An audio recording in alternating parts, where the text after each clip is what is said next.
And we're back. Welcome to season 2 of The Paranormal Voice. My name is Dale, along with my great co-host, the man of the hour, Mr. Michael John from Michael John Paranormal. And today, we've got ourselves kicking this off, brand new season with Bishop Rita Strugala, who is a bishop and chief exorcist for the Celtic Cross Community International Church. Wow, that is a tongue twister in itself. I would not want to say that too many times. I would like to tell you that. But Bishop Rita, we thank you so much for being a part of the Paranormal Voice. We want to welcome you.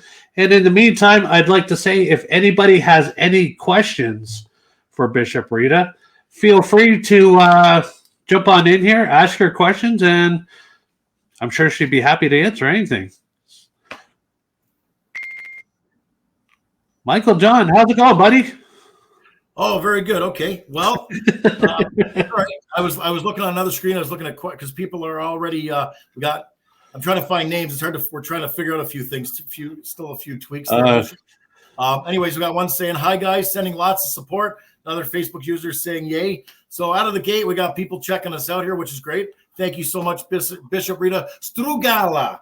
It's very Italian, right? Yes, right? Very good. Okay. So just to let you know, we have Scott Norris and Sarah Strickland and Janice Goss. So yeah, they're just straight filing in here. So yeah, sorry, Michael. I just wanted to get those names out there. No problem. What I'm going to do, actually, Bishop, I mean, you got a list of, you've done so much stuff here. Let me see what I've written down here. Oh, my goodness. So 10 years ago, just for the fans out there and our viewers, you started working with demonic possessions, curses, etc. I mean, that got you out of the gate, but I mean, which we're going to touch on for sure. What I want to do out of the gate, I want to ask you first and foremost, on my mind and probably a few of our viewers' mind, what got you into the paranormal? Wow.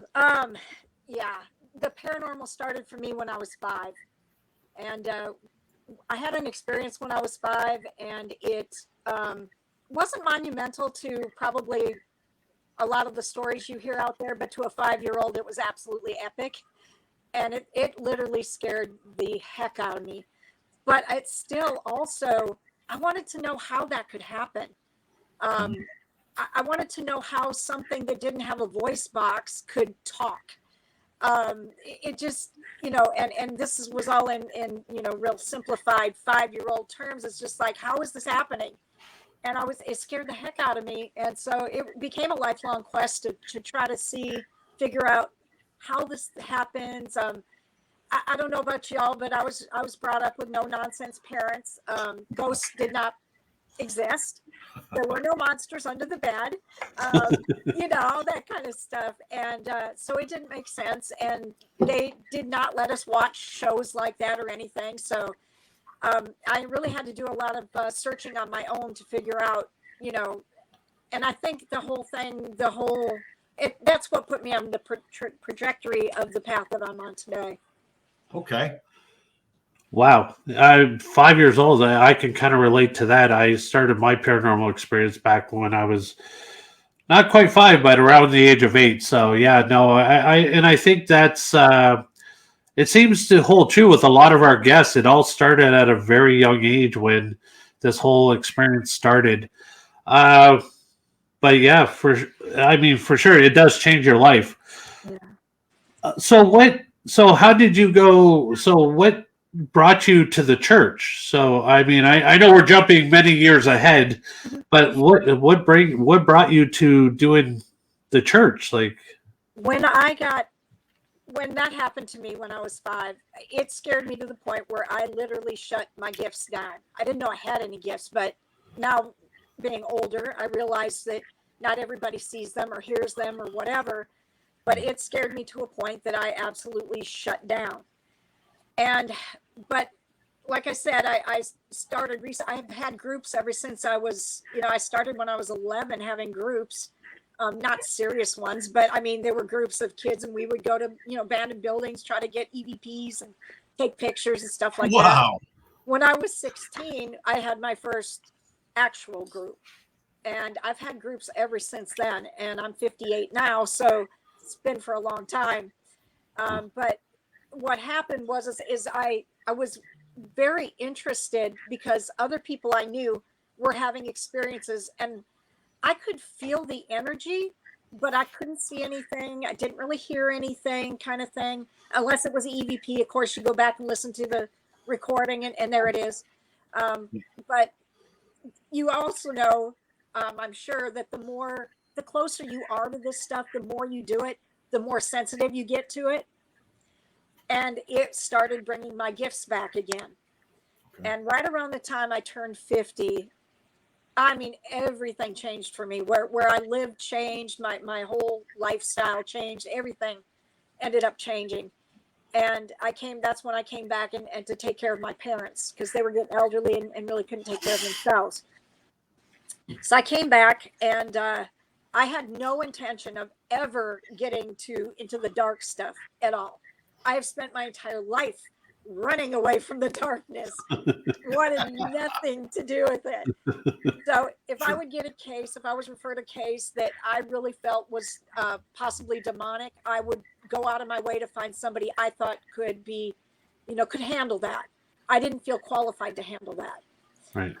And then back, like I said, when I turned 50, things started turning towards the dark side. And it's like every time I go, it's like it was getting darker and darker. And it's like, what is happening here? And I started realizing that, I felt like I knew that the Lord was asking me to go in that direction. And I love the Lord, and I didn't want to do it for nothing. And it took him a good year to convince me that this was my path and that I could do this, that he had my back. And that year was just absolutely incredible. Every case I had, it turned out at the end, it was like in your face. See, I've got your back. I mean, it was just incredible. And it was like, but I don't want to do this. So it was a real struggle there. But then I had that one really epic case that I finally, I could no longer say no to the Lord. I just couldn't.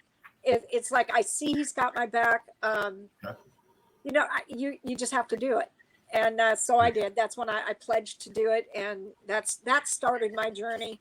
But he provided everything I needed. I mean, he provided me with 2 priests that were exorcists. So they became my mentors. And I learned everything I know from them. Actually, 2 priests and a bishop. And I learned everything from them. And it's, I'd still rather be a zookeeper or something like that. But this is my calling, so. Wow. So 11, I got to go back. You said 11 years old, you started making groups and going out and going into abandoned buildings and exploring the paranormal at 11 years old. Yeah. Oh my God, how brave are you? I had already, back at that time, there really wasn't a whole lot about ghosts in the libraries and stuff. I would look in our school library and that. Yep. Either you found a book on Casper the Friendly Ghost, or you maybe got a Hans Holzer. And Hans Holzer, one of the original. I read all of those. Yes. Wow. Yeah. And that really kept me going. Yeah. Wow. So 11 years old, like I said, you started there. Okay. So now moving forward, I got to ask, just for the sake of a number, how many exorcism cases have you been involved in? Over 200. Wow. Over I didn't expect that answer at all. Holy cow. So 200 cases, that's a pretty high number. Could you possibly tell us about your first exorcism case? I can because I so did not want to do it. It's just the whole unknown and everything. And I had the 2 priests and the bishop. He was there. I was there just to photograph it and stuff like that. So that I always tape when we do exorcisms, and that way, if anything happens, God forbid, you've got a record to show people this is exactly Right. what. Right. And so that's what I was doing, was I was taping it while the priests and the bishop took care of the person. Well, it was a crazy case. The whole family ended up being absolutely possessed. We ended up having to do every single member of the family. Wow. And I remember the bishop got done with the young girl. She was approximately 18-ish. And we were in a church up in Chattanooga, Tennessee. And he let her go sit in the pews back there. She was done. And she just happened to be in the pew right behind me. And he started in on her little brother up there. And I started hearing something, and I turned around, and she had just gone into possessed mode again. And that was crazy. All hell broke loose, basically. Thank God her dad was there and was standing between the pew that she was in and the back doorway, because she was headed out that door. He had to tackle her. I mean, literally tackle her. Wow. And it all commenced right there on the floor, and it was terrifying. Sounds like it. The eyes completely black. The sounds that not a human person makes. Right. It was absolutely terrifying, but it was also so satisfying when it was done, and the relief on their faces, that how light their spirit was, and just it was worth everything. Just to jump in here real quick, I have a Stephanie. Sorry, the everything's just going really fun. Stephanie Prado wants to say hi, Rita. Hi, Stephanie. And we have a Barbara Gordon who says hello as well. Hi, welcome to our viewers. If anybody out there has a question for Bishop Rita, just type it into the comments, and we will make sure we get that question asked to her. So far, absolutely, like, wow. I know Michael John and myself have had the opportunity to work with Bishop here in Canada on a case that he had. So to say what we witnessed was, yeah, I mean, it was an experience. I've been a paranormal investigator myself actively for 10 years now. Like I said, dealing with it since I was 8 years old. But I'll tell you, the experience that we had at that case will be something that I will never forget, because the things that I felt, the things that I witnessed, the change of a person, it was all like, I know it's nothing like we see in the Exorcist movie itself, head spinning, people throwing green stuff. Yeah. I'll tell you, it is definitely something that, and I give kudos to anybody out there that does what you do. And we're grateful that you actually followed this path. But so besides the training of the three bishops, have you had any like other training like outside of the three people that mentored you, or like have you done any stuff with the Rome Church and everything? No, we Old Catholic Church is what we are. I don't, people say, well, where's your church at? I do what Jesus did. I go to the people. Right.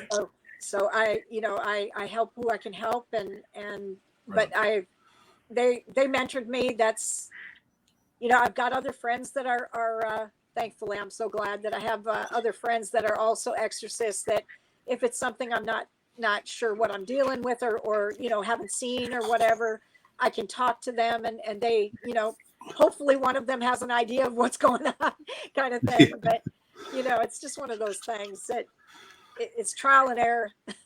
Right. Well, and I mean that it is a big process, as me and Michael John come to learn, working with the bishop here in Canada, that it is a process that to go through from like beginning to the actual exorcism itself. It's not like pick up the phone. Hi, Bishop Rita. Yeah, I'm possessed. You want to come over this afternoon and get it out of me so I can go to my kid's play tonight type of deal? I've had that. So, in light of that, what I want to ask actually is what steps, if someone were to call you, and I want to ask also as well, how would they be able to communicate with you? But I just want to know, what steps would you go through? Someone calls you, says, Bishop Rita, there's something going on here. I think it's X. Right. What do you tell them? Like, how does it start? What's the process from Bishop Rita's point of view? Usually I will sit there and I will have them tell me from the beginning what's going on, and I will make notes as I'm listening to them. And usually during this time, I'm also getting, my guides will be interjecting to me what's going on. And a lot of times I can feel what they're going through. I know what that demon's doing to them. I see their eyes go black if I'm looking at them. If they have a possession, I usually know right where the talons are in them. A lot of times it's in the stomach, sometimes in the back, sometimes the neck. I can feel it. Wow. I can feel that negative energy. And so usually, even though I know that I feel like they have something going on, I believe that they do, I will still have them do a medical, make sure that there's not something else going on, that they may have, some problems that way. I've run into a lot of the dissociative, I can't even say dysfunction. Is that it? Dissociative disease, whatever. Multiple personalities. There we go. Yes. So much easier. Unfortunately, right? Yeah. Yes. Yes. So I try to see what's going on that way. Here's for instance, I had one young lady who called me who had just gotten out of the hospital.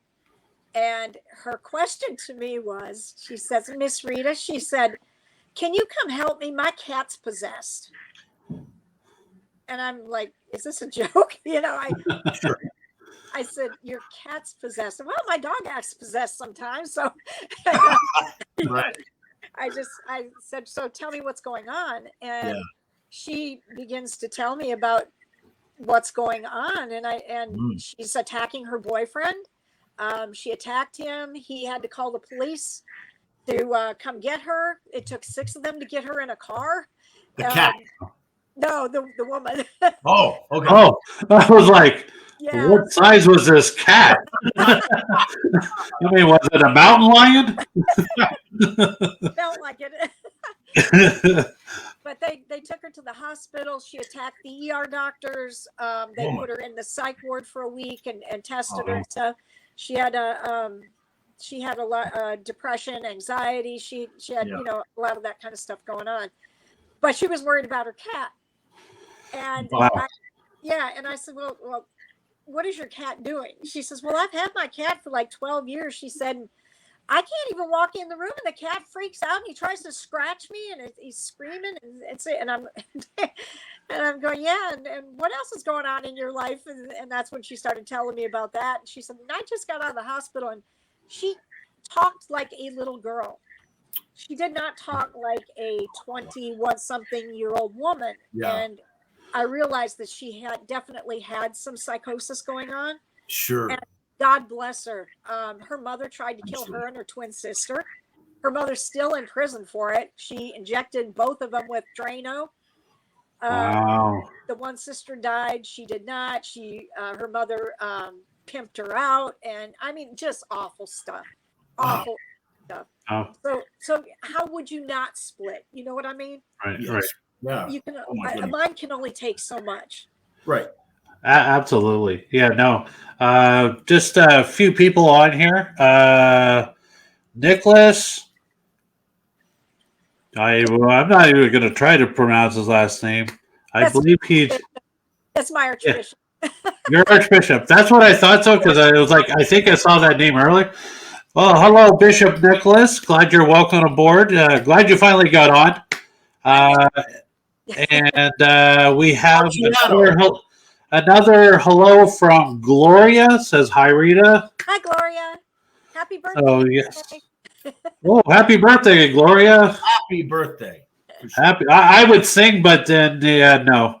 No one wants to hear I, that. I would be afraid that Simon Cowell will show up and go and just hit that buzzer and go no. At the very least. Actually, just to comment on something that you talked about earlier about a pet being possessed, there's actually a brand new paranormal series that just started on Discovery Plus called My Possessed Pet. Yep.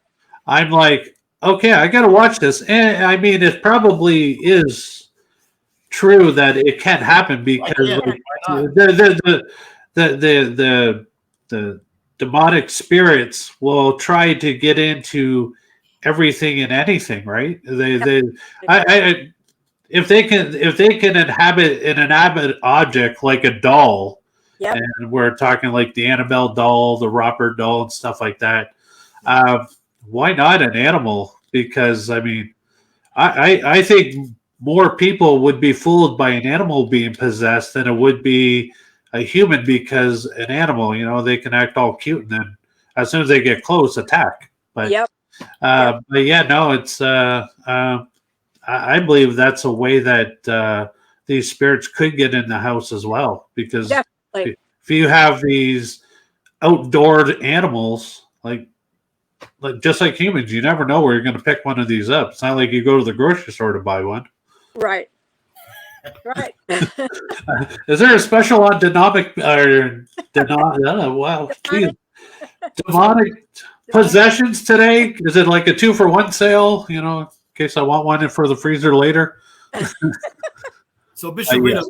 what I want to ask, for anybody out there that's watching this, and maybe this is their calling, or their calling, if you will. I mean, maybe this is something they want to pursue and become. Maybe they feel like you did. There's that overwhelming feeling of, hey, I want to do this. I need to do this to help others. I mean, how do they go about it? Could they reach out to you? Is there another route they go? What do you suggest? They can reach out to me. It's fine, and I'll do what I can to help them. But first, I would really like them to do a lot of soul searching. I want you to think about how much family you have at home, if you have any little kids, because when you take this on, it takes you on, it takes your friends on, it takes your family on. It will get to you any way it can. And if it can't get to you personally, it'll take out everything you love around you. Yeah. So I really want you to know that there's too many people that see this stuff on TV and think, oh, that'd be kind of cool. Wouldn't that be cool to have that title? No, it's not cool to have the title. It is not cool at all. And that's as honest as an answer as you can get right there, for sure. Coming from you. I swear to God. I mean, if you really feel and you do that soul searching that this is your calling, and that I will talk to you, and I can usually feel the energy. I know a lot of times I know when somebody is right for it or is not. But I'm not going to say, well, you can't do this or whatever, but I would definitely tell them to do the soul searching. Because this is, once you do this, it never leaves you alone. Right. It's with you forever. We've heard that from other, like Dale said, we've had an opportunity through another great gentleman in the Ontario area, another archbishop. I don't want to say his name because I'm not sure if I can, so I won't. But he was gracious enough to let us come and gave us the opportunity to aid him in doing that. And it's wow. There's a lot to it. And he, like you say, I mean, he was talking about, his wife with him, she's a seer and stuff. And there was people outside of the house we were in, glass broke at one point, just randomly broke in the house. Yep. And randomly he's like, oh, that's them. And I was like, what are you talking about? And like you're alluding to, they're always around after that. They're always around. Yeah. I'm getting chills on my arm right now. I'm getting goosebumps on my arm telling this. So I always say when you talk about it, you bring them around. So perhaps that's what's going on right now. I mean, if I had hair in my head, you'd see it standing up. Right now, for sure. Well, I can tell you something that happened just not very long ago. My associate that does this with me, St. Michael works through her. She does that part of it, and Christ works through me. And That's how we do our exorcisms. But we also do a lot of land clearing and stuff like that. Well, we went out to Shiloh Battlefield. There's a whole lot going on out there. And we went out there to clear that place out. And I'm on my way to going there to meet my associate there. And there's a truck in front of me on the highway, and he's pulling a trailer. And I'm looking at it, and I see he's got like all this kind of like drywall in there and some boards, and he's got like a plastic barrel type thing, kind of like a Rubbermaid, almost like a Rubbermaid trash bin type thing. And he's got stuff in it and that, but he's got a lid on it and everything. And I just knew, and all of a sudden I saw that it was tied down, and I saw it go up against the ropes. It didn't even hit, there wasn't even a bump there. I saw it go up, it came down, went through the bottom of the trailer. The lid came off, hit my car, glass going everywhere. Oh my God. Drywall, boards, you name it, was flying at my car and I'm trying to get away from it. This guy's got headphones on. He has no idea there's anything going on. Right. Meanwhile, it comes back down and it goes through, like I said, the trailer, and it's dragging on the highway. He's doing like 80. Yeah. And I mean, and it's just chunks of the thing are flying up. And I thought, I know what this is about. I have had like wrought iron furniture thrown in front of me on the way to a case. I have had a helicopter almost land on my car. Yeah. I've had all kinds of this stuff. So I get over and I get in up there, and I finally get his attention, and I keep telling him, pull over. He looks back and he's, okay. So he pulls over. I keep going on. I did not go, I don't know how much further. It wasn't very far. And my radio kicks on and starts playing Bad Moon Rising. And I said, that's incredible. And I said, hell no. And It's not a coincidence, right? And you know, and we know, and a lot of our viewers know, you just know when something happens, it is what it is. Yep. Absolutely. Yeah. And I mean, we've heard the stories from the bishop that we've had the honor of working with too. And he was telling us like some of the things that's happened to him on a way to a case, and how so much tries to intervene to stop it from happening because they know he's coming. Oh yes, days and they do everything. And he says it's mind-boggling at what lengths these beings will go to try to stop you from getting to your destination. I find that they'll do one of two things. They will normally it's either going to be for that person that's waiting, that knows you're coming, say Saturday, and today's Thursday, whatever, they still got 2 days to go. Usually the attacks really ramp up on those people at that time, or they go dormant, trying to make them think, you know what, I think I'm crazy. Maybe I don't really need this. They'll do one or the other. They'll either lay real low and just go, look, there's nothing going on. There's nothing happening. Right. Cancel it. Just cancel it. Yeah. Right. Or it'll be horrific. Most times it's horrific. A lot of times I will wake up with scratches on my neck or my back or something like that. I'll put holy oil on it, and within an hour it's completely gone. Yeah. And they ought to know me by now. I've done enough of these. They ought to know me by now. If you take out my car, or if if you think they're going to stop me from coming, if I have to crawl to be there, I will. Right on. You've ticked me off. I'm there. I don't care how I got to get there. I'm getting there. So, yeah. Wow. I guess it's like anything else, it's, if they know you're coming, and they don't want to leave. So they want to stay as long as possible, because obviously they found somebody that they can inhabit that are very weak-minded people. And that seems to be the case, as they go after people who are very weak-minded or in a very vulnerable state of their life.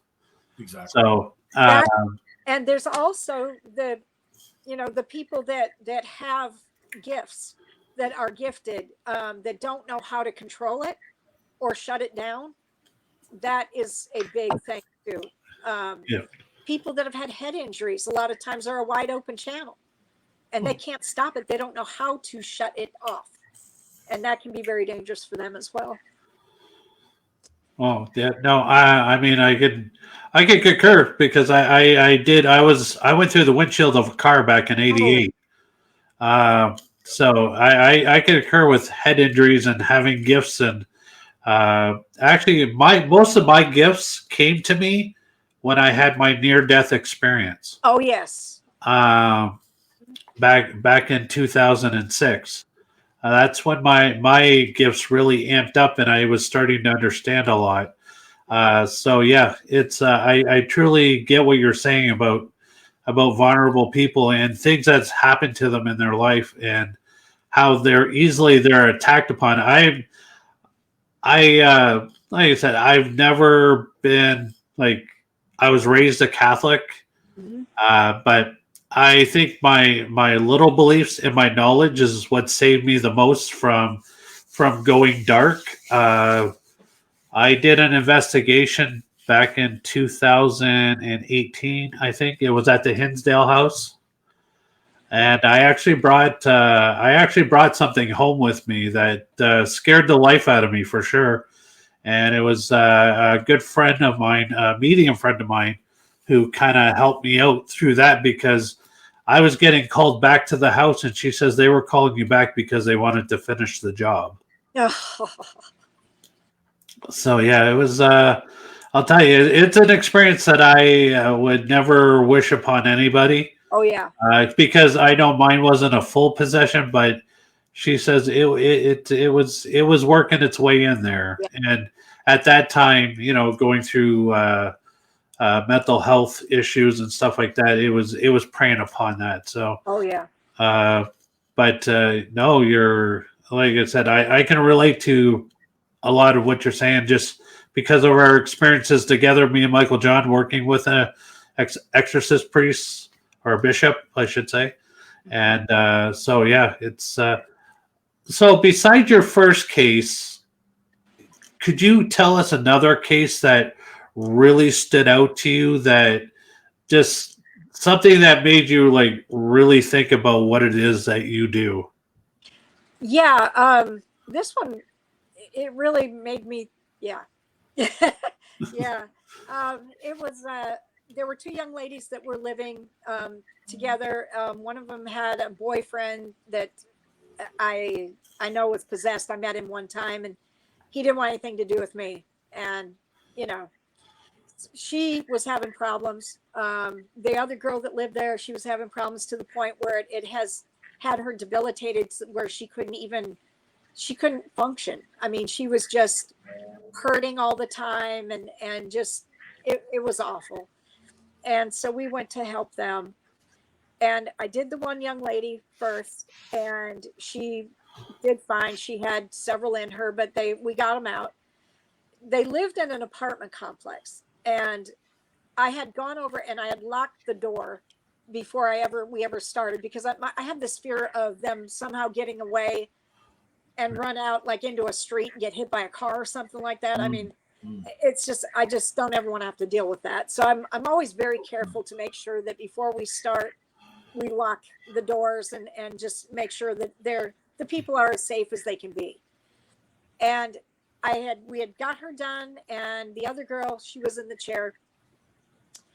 And I don't know if you followed a lot of exorcisms before or whatever, but I can tell you every single one of them I've ever done, the biggest ones that are in them lay back. They send the minions out first. They try to wear you down. They try to make you so tired you can't think. And I've been there. And then when you got all those out, usually there's hundreds of them, seems like. But once you're tired, you're wore down, your energy's lagging, then you got the big guns. Well, I remember I just about had it with this one. I mean, he was, some of them for whatever reason, they just make me so angry that they feel like they can have dominion over this person's body. They don't. And it makes me angry that, they're so, arrogant about it. And they're not going to leave and whatever. Oh, yeah, you are. You're going to leave. And I remember getting down, and I will never forget this. I remember I put my hands on the girl's knees where she was sitting, and my face was about this far from hers. And I said, and I always tell them, I always say, look, anything I say, I want you to know I'm not talking to you. If I'm talking to you, I will say your name. Otherwise, I'm speaking to the demon. If I speak harshly, just let it go. It's not meant for you. And so they know that. I don't ever want them to think that I'm angry with them. Right. And I remember getting in that demon's face and saying, all right, demon. I said, I've already got 2 legion at it. Your minions are gone. It's just you and me. And oh yeah, Jesus is here. I said, and St. Michael's right behind you, and he's fixing to take you out. All of a sudden, the front door that was locked swung open, hit the wall, and shut. And I went, oh my God, he just left. Michael had just grabbed him out, took him off. So Wow. That was so memorable. We got a Facebook user. I can't see the name, but they're saying, "You go, girl." That's Bishop. That's Bishop Nicholas. Thank you. But oh yeah, he's probably going. Nope, don't want any part of this. I will just go on my own and go attack the next door neighbor. I see we have another comment from someone. If Dale can read that and say who it is, I can't see the name. Sorry. Please. The last one I got is "You Go Girl" by Bishop Nicholas. One above. That's Bishop Nicholas says, I can relate to gifts were given to me when I died as a result of my second suicide attempt in 1977. I was in a tunnel surrounded by light, and I am the head of the international Denomination now. Good for you. Good for you. Yeah, absolutely. And I mean, like I said, it's we all, like, I truly believe all of us do have a gift. Yeah. And some people choose to work with the gift. Some people do turn it off, like you said. You turned yours off for a long time. Yeah. And but it does take sometimes a traumatic experience, like a near-death experience, to really bring these gifts to the forefront and kind of make you realize, like, these gifts could help you along with your life. And I use them every day to try to help people myself in whatever capacity I can help. I'm definitely no bishop, but you know what? I'm always here to listen, and I think I think that's the good part, is that, like I said, once again, to do what you guys do and all the exorcists around the world do. I mean, imagine the chaos that would be in our lives if we didn't have people like you fighting those battles for us. Thank you.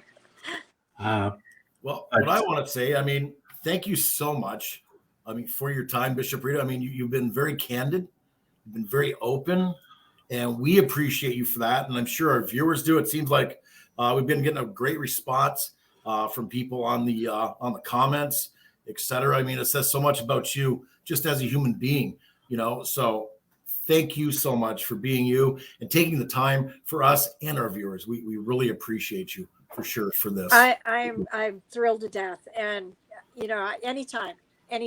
I'm happy to help any way I can.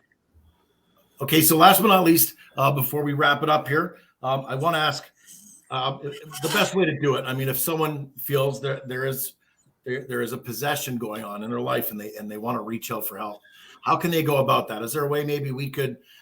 I mean, maybe you want to put something up underneath in the comments as a way to communicate with you, or do it through us at theparanormalvoice@gmail.com. However you want to do it. I mean, how could someone go about it?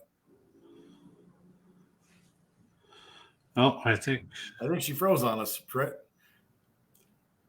No, the evil spirits are upset now. She's been letting out all their secrets. Yeah. Okay. What this? Let's do this. We'll get back in touch with Bishop Rita when we can. And we'll get that info for you, and however she wants to do it, we'll make it known. But in the meantime, what we're going to do, we're going to start with our farthest away event, where we're going to be at the Old Mill Paracon. That's Saturday, November 12th. It's an all-day Parafest. And Dale, you and I are going to be there. And who are some of the guests? Oh, they got our good friends, Deb and RJ DeRoos. Yes. From the UFO Contact Convention. They're going to be speakers there. Our good friend Jeff Belanger is going to be there. Miss Exie's Suzanne Smith is going to be there speaking. Just trying to think. Oh, Reverend Tim Shaw is going to be there speaking as well. So, it's a great lineup of people. That's going to be there. So, get your tickets. Go to oldmillparafest.com. Find them on Facebook. Get yourself some tickets.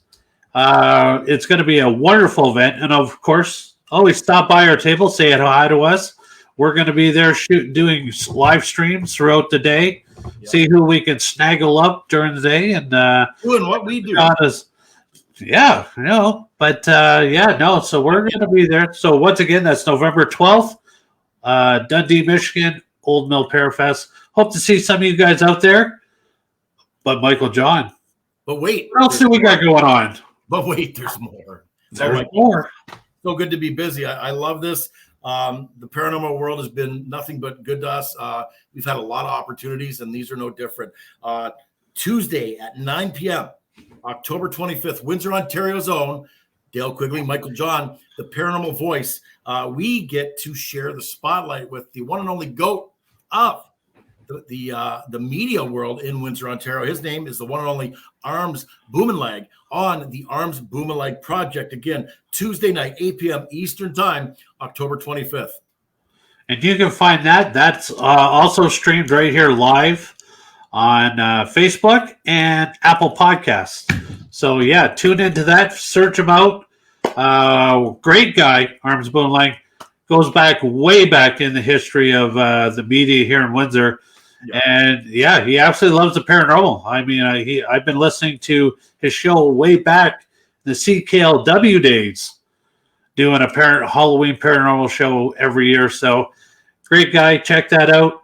Also, one other thing coming up next Saturday, myself, I will be at an event right here for the Den in Midland, Ontario. They're having a dinner party. It's a paranormal event. So if you want to attend that, I'm going to be there along with our guests that are coming up next Friday on the show. That's coming up October 21st. Our guest for next Friday's show will be the Black Moon Paranormal, all-female paranormal group from the Barrie, Ontario area. So we're going to be having them on the show live, talking about all their great adventures. Like, I've been following these ladies for a while now, and I'll tell you, some of their adventures, like, I just watching it, it's just like I'm truly amazed. But very amazing group. Can't wait to talk to them, get inside what it's like to be them, and talk about all the great things that they do for their community. They do all kinds of great live events. So like I said, Friday, September 21st, live right here on the Paranormal Voice. We've got the Black Moon Paranormal, and I'm going to be at their event on the 22nd in Midland, Ontario. Just give me a second, Mr. Michael John, if you got something to say in there until I find this. I'm going to run down all that again real quick. So October 21st, Friday night, we are going to have live here on Windsor, Ontario's own The Paranormal Voice, the girls from Black Moon Paranormal. It's going to be a ring-a-dong dandy of a show. I can't wait to hear them share their stories, share their experiences. It's going to be awesome. Of course, October 22nd. October 25th, Windsor, Ontario's own The Paranormal Voice, Michael John and Dale Quigley live on the Arms Boomerang Project. That's Tuesday night at 8 p.m. Eastern Time. Catch my breath here. And, of course, the Old Mill Paracon, Saturday, November 12th, an all-day Parafest. Reads like the who's who in the paranormal world. Oh, my God. The Paranormal Voice, Windsor, Ontario's own, yes. I'll say it like a broken record, yes. Canada proud, of course, on top of that. We are going to be there. Dale, go ahead. So the ticket, so if you want to attend next Saturday's event with yours truly, go to the denmidland.com. That's once again, the denmidland.com, and get your tickets for this great dinner. It's a dinner and it's a paranormal talk. So they're going to be talking everything paranormal, explaining to people, talking about their great stories. We're going to get a first hand on some of those stories on the 21st, right here on the Paranormal Voice. That's a place where creeps, freaks, and weirdos can go, and everybody. You get along. No one's looking down their nose at you. Creeps, freaks, and weirdos belong at the Parafest for sure. Any Parafest from A to Z. Get out there. You'll feel like family. I'm telling you, Dale and I have experienced it more than once. The My Paracon, the UFO Contact Convention, just to name a couple. Oh, geez, the Old Mill Paracon, of course, that was my debut. That's where I broke my virginity, if you will. All these places, please get out there, go and enjoy yourself and talk about what you want to talk about. Let it out. It's not like you can go to work and talk about your paranormal stories, because most of the times people are looking at you down their noses. They want to kick you out and say, hey, fire this guy. He's nuts. So anyway. Well, yes, I Bishop Rita is just tuned in onto the comments thing. So it looks like the demons attacked her phone and kicked her off the air. Yeah, that's, again, there are no that was not a Well, coincidence. Bishop Rita, if you, we know you're listening, we want to thank you once again for being a great guest on our show. We look forward to talking to you again up the road. And yeah, no, what a spectacular hour! I can't even believe that hour flew by as fast as it did. But Bishop Rita, thank you so much. Up the road, we're going to talk to you again. I hope in some sort of other capacity. Who knows? Up the road, we might run into each other. I'm hoping, because never say never in this crazy world, for sure.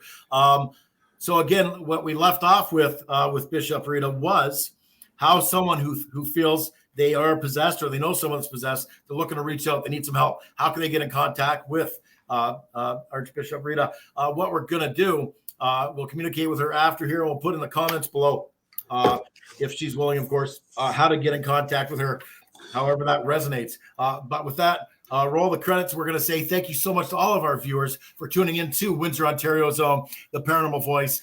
Canada proud, Canada strong. We are, of course. We love you all. Thank you so much. We appreciate you. You guys rock. But, oh, yeah, in the meantime and in between time, what do we say, Dale? happy hauntings.